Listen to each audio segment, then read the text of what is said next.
الرحمن الرحیم الحمد للہ رب العالمین وبہ نستعین وصلی اللہ وسلم علی سید الانبیاء والمرسلین وعلی آلہ واصحابہ اجمعین ومن تبعہم باحسان الی یوم الدین اما بعد۔ سلسلہ معرفت الصحابہ کا یہ 13واں درس ہے، اور پچھلے 2 درسوں میں جس بات کو ہم نے بڑی تفصیل سے آپ کے سامنے اس بات کو بیان کیا کہ الصحابی کی جامع اور مانع تعریف وہ ہے جسے بعد کے محدثین خصوصاً ابن حجر رحمہ اللہ، ان کے تلامذہ میں سے حافظ ابو الخیر السخاوی رحمہ اللہ نے بہت ہی مفصل بیان کیا کہ من لقی النبی صلی اللہ علیہ وسلم مؤمنا بہ ومات علی الاسلام ولو تخللت ردۃ علی الصحیح۔ میں نے اس کو بار بار اس لیے پیش کر رہا ہوں تاکہ آپ یاد کریں، لکھیں، اور اس صحابی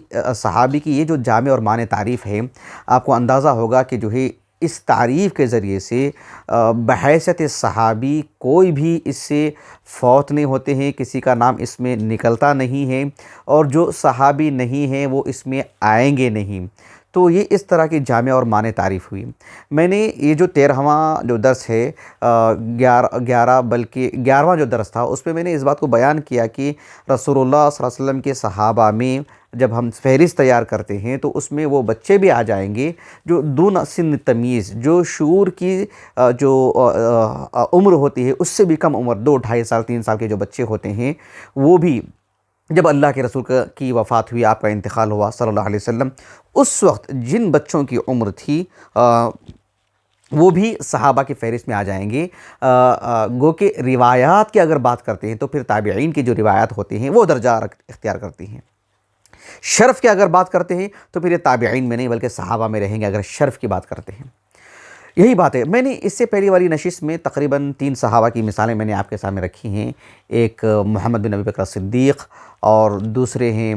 ابراہیم ابن ابی موسیٰ الاشعری، اور تیسرے ہیں عبداللہ ابن ابی طلحہ الانصاری رضی اللہ عنہم اجمعین۔ ان 3 صحابہ کی مثالیں میں نے آپ کے سامنے دیں جو بالکل کم سن 2 2.5 3 سال، بلکہ محمد ابی بکر صدیق تو 3.5 ماہ کے تھے، لیکن صحابہ کی فہرست میں ہی یہ ذکر کیے جاتے ہیں۔ اس نشست میں 2 مثالیں میں آپ کو دوں گا۔ پہلی مثال ایک صحابی ہیں جن کا نام ہے یحییٰ ابن خلاد ابن رافع ابن مالک ابن عجلان الانصاری الزرقی، بنو زریق ہیں، الزرقی رضی اللہ عنہ۔ یہ جو صحابی ہیں یحییٰ ابن خلاد رضی اللہ عنہ، یعنی روایات میں اگر اسانید میں اگر آپ دیکھیں گے تو بکثرت ان کا نام ملتا ہے، یحییٰ ابن خلاد کا رضی اللہ عنہ اجمعین، رضی اللہ عنہم۔ تو یحییٰ ابن خلاد یہ یعنی جب ان کی ولادت ہوئی تو ان کو اللہ کے رسول کے پاس لے جایا گیا، تو آپ صلی اللہ علیہ وسلم نے نہ یہ کہ ان کی تہنیک کروائی، بلکہ اللہ کے رسول صلی اللہ علیہ وسلم نے ان کو نام بھی دیا۔ میں نے اس سے پہلی والی نشست میں بھی کہا نہیں، اللہ کے رسول نے جو یعنی ابو موسیٰ الاشعری کے گھر بچے کی ولادت ہوئی، آپ نے نام دیا ابراہیم۔ ابو طلحہ الانصاری کے گھر ولادت ہوئی رضی اللہ عنہ، بچے کا آپ نے نام دیا عبداللہ۔ ایسے 1 2 مثالیں نہیں ہیں، بے شمار مثالیں ہیں۔ تو یہ جو یحییٰ ابن خلاد ہے، ان کا بھی نام اللہ کے رسول نے ان کو نام دیا یحییٰ۔ لیکن دلچسپ بات یہ ہے، اور جو ہے مطلب شرف اور فضیلت کی بات یہ ہے کہ اللہ کے رسول نے ان کو جو نام دیا یحییٰ، اللہ کے رسول نے کہا کہ ہم ان کا نام یحییٰ رکھنے جا رہے ہیں، جو یحییٰ علیہ السلام کے بعد پھر کسی کا یہ نام یحییٰ نہیں رہا۔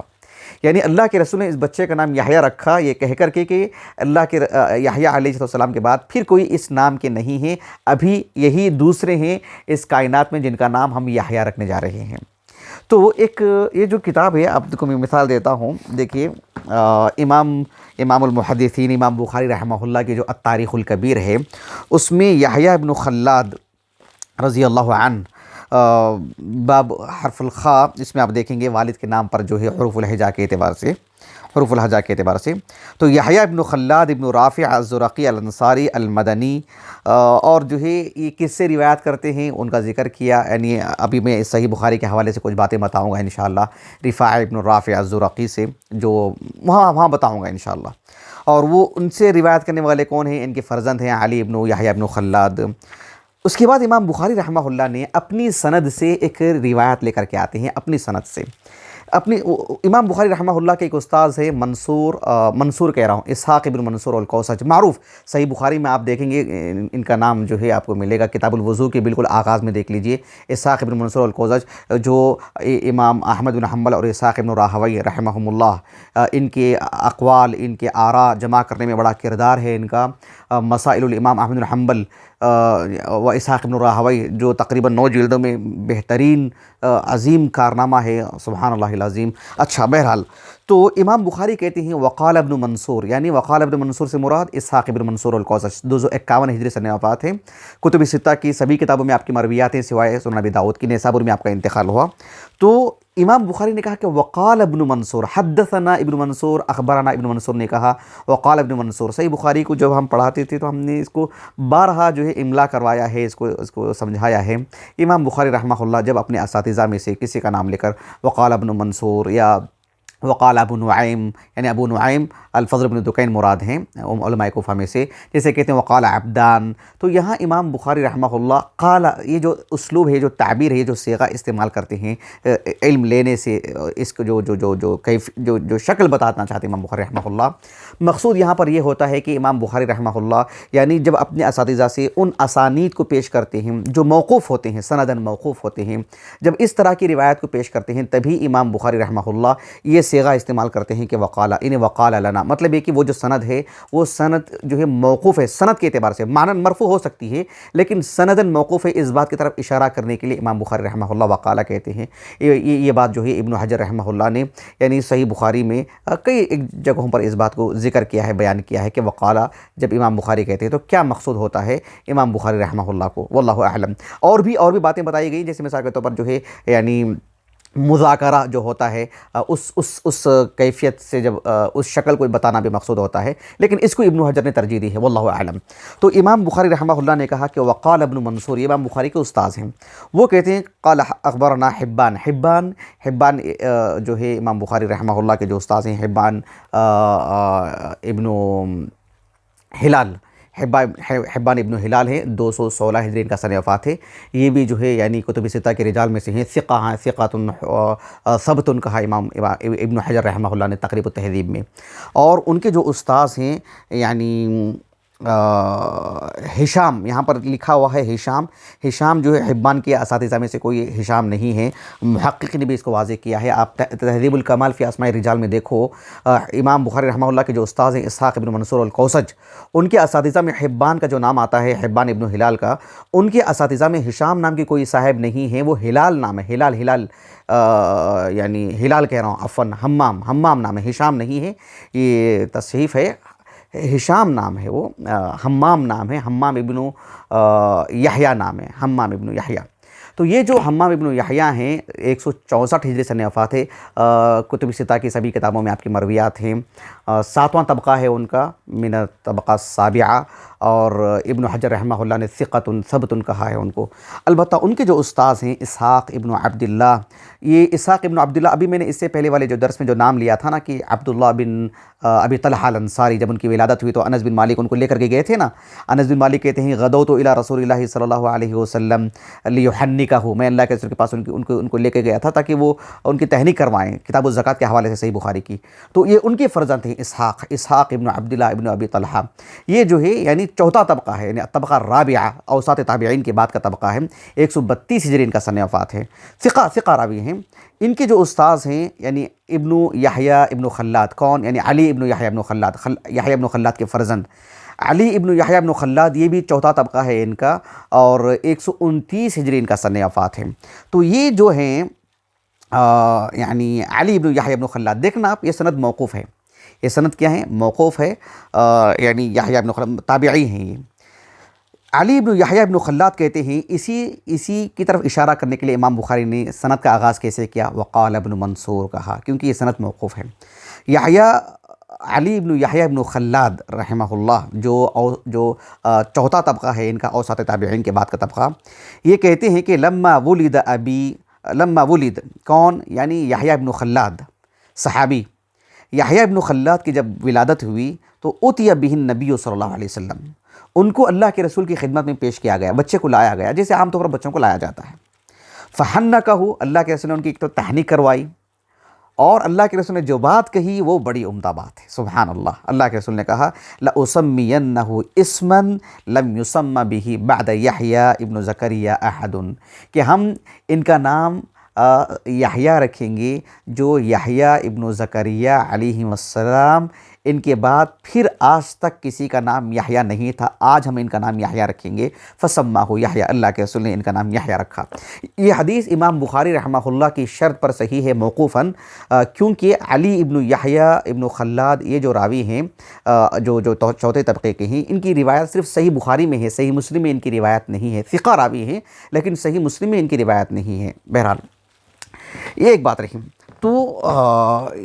ایک اور بات میں آپ کو سمجھانا چاہتا ہوں صحیح بخاری کے حوالے سے، یہ تو فتح الباری ہے لیکن صحیح بخاری پوری موجود ہے، اس میں نیچے شرح ہوتی ہے اس کی، ابن حجر کی فتح الباری۔ تو ایک کتاب الاذان، صحیح بخاری کی کتاب الاذان،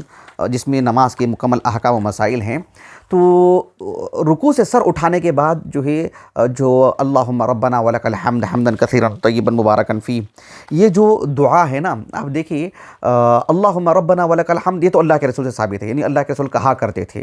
امام بخاری رحمہ اللہ نے باب قائم کیا، باب فضل اللہم ربنا لک الحمد، ربنا لک الحمد، یہ تو اللہ کے رسول سے ثابت ہے، اس کو ذکر کیا آپ نے۔ لیکن زائد کلمات ربنا ولک الحمد حمدا کثیرا طیبا مبارکا فیہ، یہ اللہ کے رسول نے تو نہیں کہے، لیکن جو ہے ایک صحابی نے کہا تو اللہ کے رسول نے ان کی فضیلت بیان کی، ان جملوں کی فضیلت بیان کی، ان جملوں کا مقام بیان کیا۔ ابھی آپ نمازوں کے بعد دیکھیں گے خاص کر سلفی مساجد میں اللہ تعالیٰ کا احسان ہے، اس کا غیر معمولی اہتمام ہوتا ہے۔ تو امام بخاری رحمہ اللہ نے اصل جو باب قائم کیا، باب فضلی اللہم ربنا لک الحمد، اس کے بعد باب یعنی بدون ترجمہ، کوئی ترجمہ نہیں ہے، گویا کہ اسی کی طرف اشارہ امام بخاری کو مقصود ہے، مزید بات بتانا چاہ رہے ہیں۔ تو امام بخاری رحمہ اللہ نے 2 حدیثیں لے کر کے آئے، میں آپ کو دوسری حدیث پڑھ کر کے سناتا ہوں جو میرے موضوع سے متعلق ہے۔ امام بخاری دیکھیں کہتے ہیں قال الامام البخاری رحمہ اللہ حدثنا عبداللہ بن مسلمة عن مالک عن نعیم ابن عبداللہ المجمر عن علی بن یحییٰ بن خلاد الزرقی عن ابیہ عن رفاعة بن رافع الزرقی قال كنا يوما نصلي وراء النبي صلى الله عليه وسلم فلما رفع رأسه من الركعة قال سمع الله لمن حمده قال رجل وراءه ربنا ولك الحمد حمدا كثيرا طيبا مباركا فيه فلما انصرف قال من المتكلم قال أنا قال رأيت 37 ملكا يبتدرونها ایہم یکتبوہا اولو۔ یہ جو حدیث مبارکہ ہے، اب غور کیجئے کہ امام بخاری رحمہ اللہ کے جو استاذ ہیں عبداللہ بن مسلمہ، شرح و کتاب الصوم کا جو پہلا درس تھا ہمارا، پہلا یا دوسرا جو درس تھا ہمارا، جس میں الصیام جنہ اس کا معنی بتاتے ہوئے، یہی حدیث اسی سند سے ایک حدیث تھی جس میں عبداللہ بن مسلمہ عن مالک، عبداللہ بن مسلمہ رحمہ اللہ، عبداللہ بن مسلمہ القعنبی 221 ہجری سے وفات ہے۔ اور اگر امام مالک رحمہ اللہ کے تلامذہ کی بات کرتے ہیں، معطا جو امام مالک سے ان کے تلامذہ نے لے کر کے دنیا بھر میں جو پھیلایا، خاص کر اندلس میں، مصر سے ہوتے ہوئے جو ہے جزائر اور اندلس اور مشرقی ممالک میں جو ہے ان کا نسخہ بہت شہرت اختیار کر گیا، علماء مشرق نے اس کو ہاتھوں ہاتھ لیا، بڑی مقبولیت حاصل ہوئی۔ امام بخاری اور دیگر کتب ستہ کے مؤلفین اور دیگر اصحاب علم نے، جو مشرقی علماء ہیں، عبداللہ بن مسلمہ کی جو نسخہ ہے جو امام مالک سے انہوں نے لیا ہے، اس کو بڑی قوت حاصل ہوئی، بلکہ علی بن المدینی اور یحییٰ بن معین تو کسی کو فوقیت دیتے ہی نہیں تھے عبداللہ بن مسلمہ کے مقابل۔ تو وہ امام مالک سے روایت کرتے ہیں، اور امام مالک رحمہ اللہ اپنے استاذ نعیم ابن عبداللہ المجمر وہ عبداللہ بن عمر بن خطاب رضی اللہ عنہما، ان کو جمعہ کے دن جو ہے مسجد نبوی کو جو عطر سے جو ہے مطلب معطر کرنے کے لیے، یا ہمارے گھروں میں جو ہوتا نہیں کہ جسے دھواں دیتے ہیں خوشبو کی، اس کام پر مامور تھے یہ، اسی لیے وہ المجمر ہیں، نعیم بن عبداللہ المجمر، اوساط تابعین میں سے ہیں۔ غور طلب بات ہے، یہ اوساط تابعین میں سے تیسرا طبقہ ہے، لیکن یہ جن سے روایت کر رہے ہیں وہ چوتھا طبقہ ہے۔ ان کے جو استاذ ہیں علی ابن یحییٰ ابن خلاد، ابھی میں نے بتایا نا آپ کو، چوتھا طبقہ ہے ان کا، 129 ہجری سے وفات ہے، جبکہ یہ اوساط تابعین میں سے ہیں، کون؟ نعیم ابن عبداللہ المجمر، لیکن وہ ان سے تتلمذ کر رہے ہیں، اور وہ ان کے والد ہیں جو یحییٰ ابن خلاد ہیں، اور وہ ان کے چچا ہیں صحابی رسول رفاعہ ابن رافع الزرقی، جو بدری صحابی ہیں، اور جو ہے بڑی فضیلت ہے ان کی۔ بہرحال 709 پر 9 حدیث نمبر ہے، آپ کھول کر کے بھی دیکھ سکتے ہیں، جو میں سمجھانا چاہ رہا ہوں آپ کو۔ یہ جو حدیث مبارکہ ہے کہ اللہ کے رسول صلی اللہ علیہ وسلم رکوع سے سر اٹھائے تو انہوں نے بآواز بلند کہا ربنا ولک الحمد حمدا کثیرا طیبا مبارکا فی، اللہ کے رسول نے کہا کہ بھئی کس نے کہا؟ یہ کہا کہ میں نے کہا، تو اللہ کے رسول نے کہا کہ جو ہے رأیت بضعۃ و ثلاثین ملکا یبتدرونها ایہم یکتبوها اول، میں نے 30 سے زائد ملائکہ کو دیکھا کہ اس کی طرف لپک رہے تھے کہ کون ان جملوں کو لکھ کر کے اللہ کے پاس پہنچائیں گے، سبحان اللہ۔ تو اس حدیث مبارکہ کی شرح کرتے ہوئے سند سے متعلق یہ جو باتیں ہیں ابن حجر کے علاوہ صحیح بخاری کے شارحین میں بہت کم غیر نہ کے برابر ہوتا ہے جو اس طرح کی باتیں لکھتے ہیں۔ البتہ جو ہے ابن الملقن ہیں رحمہ اللہ التوضیح جو ان کی شرح ہے میرے پاس جو ہے 38 جلدوں میں غالباً، تو وہ اس طرح کی لطائف الاسناد کا بہت اہتمام کرتے ہیں۔ پھر ابن حجر رحمہ اللہ نے تو اس کو اور زیادہ وسعت دیا اور نکھار فتح الباری میں۔ تو ابن حجر رحمہ اللہ نے جو ہے یعنی اس سند پر کلام کرتے ہوئے 3 مفید باتیں کہی ہیں لطائف الاسناد میں۔ تیسری بات جو ہمارے موضوع سے متعلق ہے وہ میں آپ کو سمجھانا چاہ رہا ہوں۔ پہلی بات یہ ہے کہ کہا کہ الاسناد کلہ مدنیون، اسناد میں جتنے بھی روات ہیں یعنی عبداللہ بن مسلمہ وہ بھلے ہی بصرہ میں رہتے تھے لیکن مدینہ میں ایک لمبی زندگی نکالی انہوں نے۔ عبداللہ بن مسلمہ ہیں، امام مالک ہیں، ان کے استاذ نعیم بن عبداللہ المجمر ہیں، ان کے استاذ علی بن یحییٰ بن خلاد ہیں، وہ اپنے والد یحییٰ بن خلاد سے، اور وہ صحابی رسول رفاع بن رافع الزرقی سے، سب کے سب علماء مدینہ ہے۔ کہا کہ سب کے سب یہ ہیں۔ وفیہ روایت الاکابر عن الاصاغر، یعنی بڑے چھوٹوں سے روایت کر رہے ہیں، یعنی نعیم بن عبداللہ المجمر اوساط تابعین میں سے ہیں، تیسرا طبقہ ہے، اور وہ جن سے روایت کر رہے ہیں وہ علی بن یحییٰ بن خلاد الزرقی ہیں جو چوتھے طبقے کے ہیں، یعنی اکابر اصاغر سے روایت کر رہے ہیں۔ کہا کہ وہ اقدم سماعا اکبر سنن و اقدم سماعا، عمر کے اعتبار سے بھی نعیم بن عبداللہ المجمر جو ہے مطلب بڑے ہیں علی بن یحییٰ بن خلاد سے، اور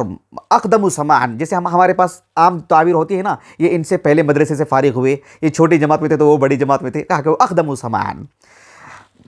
بہرحال اور تیسری بات انہوں نے جو کہی، کہا کہ وفیہ ثلاثۃ من التابعین فی نسق وہم من بین مالک والصحابی، کہ اس میں اس سند میں 3 تابعی یکے بعد دیگرے روایت کر رہے ہیں، ایک ہی نسق میں 3 تابعی،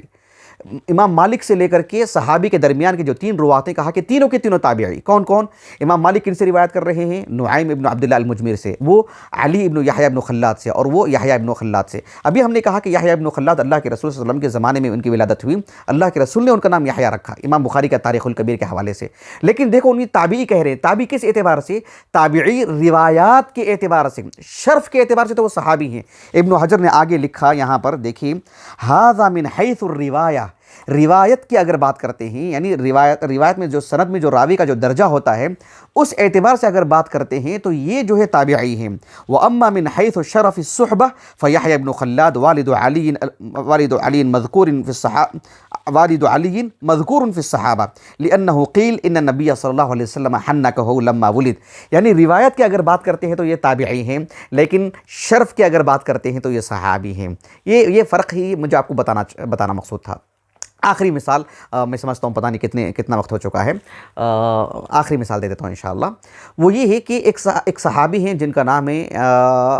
عبداللہ ابن الحارث ابن نوفل ابن الحارث ابن عبد المطلب ابن ہشام کہہ رہا ہوں، یعنی ابن ہاشم عبد المطلب کے جو والد ہیں ہاشم، وہ سلسلہ نسب ہے۔ یہ یعنی ان کے جو آپ دیکھتے ہیں نا کہ شیعہ میں اہل بیت سے کون مراد ہیں، صرف 5 نام لیتے ہیں، حسن حسین اور جو علی بن ابی طالب کا، فاطمہ کا رضی اللہ عنہ اجمعین، یہ یقیناً اہل بیت میں سے ہیں، لیکن اہل بیت بڑی تعداد میں سے ہیں۔ عباس رضی اللہ عنہ کا پورا خانوادہ بنو عباسیہ سب کے سب کون ہیں؟ اہل بیت میں سے ہیں جو مسلمان ہیں۔ تو یہ جو حارث ہیں یعنی عبد المطلب کے جو فرزند ہیں حارث، ان کے جو فرزند ہیں نوفل، ان کے فرزند کا نام بھی جو حارث ہے، اور ان کا عبداللہ، ان کا خانوادہ آپ دیکھیں گے جو کتب ستہ کے رجال میں ایسی بڑی تعداد ہے، میں نے جمع کیا ان کو الحمدللہ، جو مسلمان ہیں اور اہل بیت میں سے ہیں، تو کوئی جانتا ہی نہیں کہ وہ اہل بیت میں سے بھی ہیں۔ تو یہ ایک بڑا المیہ ہے۔ بہرحال تو یہ جو صاحب ہیں عبداللہ ابن الحارث ابن نوفل ابن الحارث ابن عبد المطلب ابن ہاشم، یہ یعنی 70 ہجری، ان کا جو میں نے نام لیا تھا نا، کیا نام ابھی جو یہ نام لیا تھا میں نے، یحییٰ ابن خلاد کا، یحییٰ ابن خلاد رضی اللہ عنہ، ان کا سن وفات جو ہے یعنی 70 پر 9 ہجری سن وفات ہے، 70 پر 9 ہجری، اور کبار تابعین میں سے ان کو شمار کرتے ہیں روات کے درجے کے اعتبار سے۔ اور کتب ستہ کی سبھی کتابوں میں ان کی مرویات ہیں سوائے امام مسلم رحمہ اللہ کی الصحیح کے۔ البتہ یہ جو ہیں عبداللہ ابن حارث ابن نوفل کا جو میں نے ابھی ذکر کیا ہے، ان کا انتقال بھی تقریباً 74 ہجری کو سن وفات ہے۔ کتب ستہ کی سبھی کتابوں میں آپ کی مرویات ہیں، روا لہ الجماعہ، جیسے کہ ابن حجر نے کہا رحمہ اللہ۔ ان کی جب ولادت ہوئی تو اللہ کے رسول صلی اللہ علیہ وسلم نے ان کی تہنیک کروائی، اور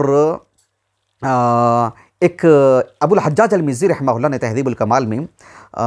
الطبقات الکبریٰ، جو ابن سعد رحمہ اللہ کے میں لانا بھول گیا میں، وہ روم میں رکھی ہوئی ہے، تو اس میں سند نہیں ہے، میں نے ابھی دیکھا اس میں سند، بغیر سند کے اس بات کو انہوں نے پیش کیا ہے کہ یہ جو عبداللہ ابن حارث کی جو میں نے بات کی نا، ان کی جو والدہ ہے، ان کی والدہ کا نام ہے ہند۔ ہند کون ہے؟ یہ ابو سفیان رضی اللہ عنہ کی بیٹی ہیں، یعنی معاویہ بن ابی سفیان کی بہن ہیں، ام حبیبہ کی چھوٹی بہن ہیں۔ جب ان کے گھر میں ولادت ہوئی تو ام حبیبہ رضی اللہ عنہا نے اس بچے کو لے کر کے اللہ کے رسول کی خدمت میں حاضر ہوئے اور کہا کہ اللہ کے رسول نے کہا کہ یہ کون ہے؟ تو اللہ کے رسول ام حبیبہ نے کہا کہ یہ میری بہن کا بیٹا ہے، عبداللہ ابن حارث، یعنی میری بہن کا بیٹا ہے۔ ہند ان کا نام تھا، جو ابو سفیان کی بیٹی ہیں۔ لیکن یہ اس کی کوئی سند نہیں ہے جس کی بنیاد پر ہم دیکھیں گے جو ہے صحیح ہے یا نہیں ہے، واللہ اعلم۔ تو ایسے میں اتنا تو یہ تو بات مؤکد ہے کہ جو ہے مطلب ابن حجر نے بھی رحمہ اللہ الاصابہ میں ان کو یہی لکھا کہ اللہ کے رسول نے ان کی تہنیک کروائی۔ اس سلسلے میں جو باتیں تھیں جن کی اللہ کے رسول صلی اللہ علیہ وسلم نے تہنیک کروائی، جو اللہ کے رسول زمانے میں ولادت ہوئی ان کی، آپ تھوڑا سا فرق کیجئے کہ ابن حجر رحمہ اللہ نے الاصابہ میں ہر حرف سے متعلق جو صحابہ کے نام لکھے ہیں، 4 قسمیں ہیں، اس میں سے 2 صحابہ سے متعلق ہیں، 2 غیر صحابہ سے متعلق ہیں۔ جو 2 صحابہ سے متعلق ہوتے ہیں، یعنی حرف الباء لے لیجئے مثلا، حرف الباء میں پہلی قسم میں وہ صحابہ جو بالکل معروف ہیں، جن کی صحبت بالکل واضح ہوتی ہے کسی بھی طریقے سے، سندن صحیح ہو ضعیف ہو، سب کو ایک جا کر دیتے ہیں۔ القسم الثانی میں جو وہ بچے جو اللہ کے رسول کے زمانے میں ولادت ہوئی ان کی، اور اللہ کے رسول کا جب انتقال ہوا تو دون سن تمیز، بالکل چھوٹی عمر کے، جن میں ابھی تمیز نہیں، شعور نہیں، جن کو لہو رؤیا، بس رؤیت ہوئی ہے ان کو دوسری قسم میں لاتے ہیں۔ ابھی میں نے کیا صحابی ہونے کے لیے بلوغت شرط ہے جو میں نے درس دیا تھا، آپ نے دیکھا ہوگا، اس میں جتنے بھی میں نے نام لیے ہیں سب 10 سال کے کم عمر کے بچے ہیں، سب 10 سال کے کم عمر کے بچے، لیکن 5 سال سے اوپر کے ہیں۔ ان سب کو ابن حجر نے القسم الاول میں ذکر کیا ہے، لیکن ان جو بچوں کے میں نے نام لیے ہیں وہ تو القسم الثانی میں ذکر کیے جاتے ہیں، جن میں شعور ہی نہیں ہے۔ تو یہ ہے۔ تیسرا طبقہ وہ ہوتا ہے جس میں جو ہے مخضرمون، ان کے بارے میں انشاءاللہ میں آگے بتاؤں گا، اور چوتھا طبقہ وہ ہے جو کتاب کا نام ہے الاصابۃ فی تمییز الصحابہ، یعنی صحابہ کے نام پر بس وہ داخل کر دی گئی ہیں کتابوں میں، جو کہ ایک وہم ہے، غلطی ہے، ایک چوک ہے، تو اس کو الگ کیا ابن حجر نے رحمہ اللہ تنبیہ کرنے کے لیے۔ خلاصہ کلام یہ ہے کہ عبداللہ ابن حارث، یہ جو ہیں عبداللہ ابن حارث، یہ صحابی ہیں، اور اللہ کے رسول صلی اللہ علیہ وسلم کی زندگی میں ان کی ولادت ہوئی، اللہ کے رسول کی تہنیک کروائی ہیں۔ ایسی ہمیں روایات ملتی ہیں جس میں اللہ کے رسول کے زمانے میں ان کی ولادت ہوئی اور جو ان کی تہنیک ہوئی ہے۔ مثالیں اور بھی ہیں، میں نے بارہا اس بات کو کہا ہے کہ استیعاب ہمارا یعنی موقف نہیں ہے کہ سب نام میں آپ کو بتاؤں، سب تفصیلات میں آپ کو بتاؤں، یہ ہمارا موقف نہیں ہے۔ میں نے چند مثالیں آپ کے سامنے رکھی ہیں، انشاءاللہ آنے والے درس میں کچھ معرفت الصحابہ سے متعلق دیگر باتیں میں آپ کے سامنے رکھوں گا انشاءاللہ باذن اللہ تعالی۔ میں اپنی بات کو ختم کرتا ہوں۔ اللہ رب العالمین سے دعا ہے کہ اللہ تعالی ہمیں معرفت الصحابہ پر عبور حاصل کرنے، ان کو پڑھنے، پڑھانے اور ان کو نمونہ بنانے، اپنی زندگیوں میں تازگی لانے، اللہ کا تقرب حاصل کرنے کی اللہ توفیق عطا فرمائے۔ ان کے جیسا اللہ میں اخلاص دے، ان کی جیسی امانت داری دے، ان کی جیسی سچائی دے، ان کی جیسی وفاداری دے۔ اللہ اس کے رسول کے ساتھ جو محبت کا جو لگاؤ اور محبت تھی ان کی، اللہ وہ محبت ہمارے دل میں ڈالے۔ اپنی بات کو میں ختم کرتا ہوں۔ سبحانک اللہم و بحمدک، اشہد ان لا الہ الا انت، استغفرک و اتوب الیک۔